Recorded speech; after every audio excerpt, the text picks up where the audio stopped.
अष्टानन्दमानन्दवने वसन्तम् आनन्दकन्दं हतपापवृन्दं वाराणसीनाथमनाथनाथं श्रीविश्वनाथं शरणं प्रपद्ये। ज्योतिष शास्त्र के अनुसार आश्विन शुक्ल पक्ष की आज द्वादशी तिथि है। पूर्वा भाद्रपद नक्षत्र, ध्रुव योग।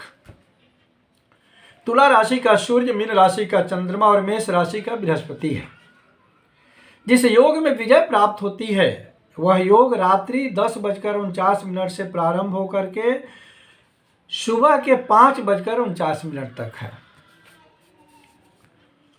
कलयुग में कैसे होंगे मनुष्य, ये बार बार लोगों के अंदर प्रश्न होता है, क्योंकि जो स्थिति देखी जाती है, जिस प्रकार का वाणी व्यवहार कार्य आचरण लोगों का देखा जाता है, तो लगता है कि क्या कलयुग में ऐसे ही लोग होंगे।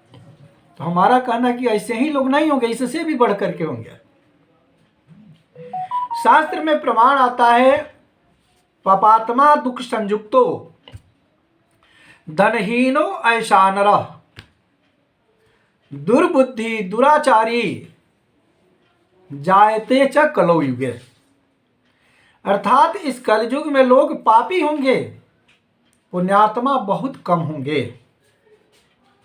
घर मकान के लिए, जमीन जायदाद के लिए, रुपये पैसे के लिए, चाहे माता पिता हो, चाहे भाई बहन हो, चाहे पुत्र पुत्री हो, चाहे सगा संबंधी हो, उसका मर्डर करने में जरा भी हिचक नहीं होगी, जरा भी विचार नहीं होगा, जरा भी मानवता नहीं आएगी, जरा भी इंसानियत नहीं होगी।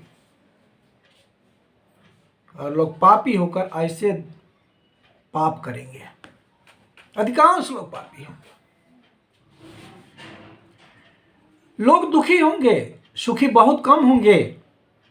कोई सर्विस को लेकर, कोई शादी को लेकर, कोई संतान को लेकर, कोई सामंजस्य को लेकर,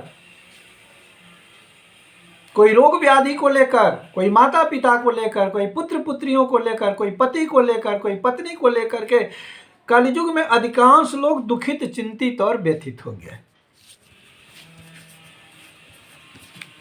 लोगों के पास संपत्ति होगी, लेकिन इन्हें गिने लोगों के पास होगी। अधिकांश लोग निर्धन होंगे, अधिकांश लोग गरीब होंगे, अमीर कुछ लोग होंगे।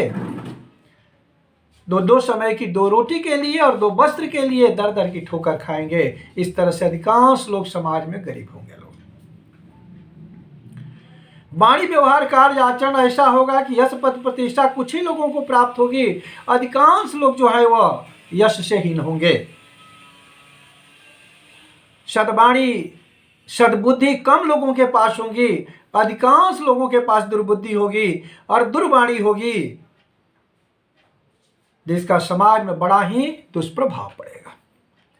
और समाज में कब लोग सदाचारी होंगे, सदाचरण करेंगे, अधिकांश लोग दुराचरण करने वाले होंगे, दुराचारी होंगे, जैसा कि शास्त्र में प्रमाण मिलता है। इसलिए अपनी बुद्धि विवेक से सोच समझ करके अपने जीवन यापन को करेंगे, तभी इस कलयुग में हम सुखी, स्वस्थ और सानंद रह पाएंगे।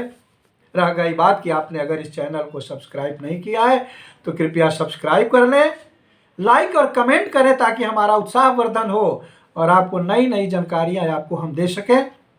रही बात ज्योतिष की, तो ज्योतिष से संबंधित कोई भी कार्य आपका हो, जन्म कुंडली बनवानी हो, चाहे जन्म कुंडली दिखवानी हो, चाहे घर मकान फैक्ट्री का वास्तु दिखाना हो, आप हमारे मोबाइल नंबर पर संपर्क कर सकते हैं, या मेरा ऑफिस बनारस के श्री शंकर मोचन हनुमान मंदिर के गेट के बिल्कुल समीप में है, वहां भी आकर आप संपर्क कर सकते हैं और अपनी समस्याओं का समाधान पा सकते हैं। इन्हीं शब्दों के साथ जय श्री काशी विश्वनाथ।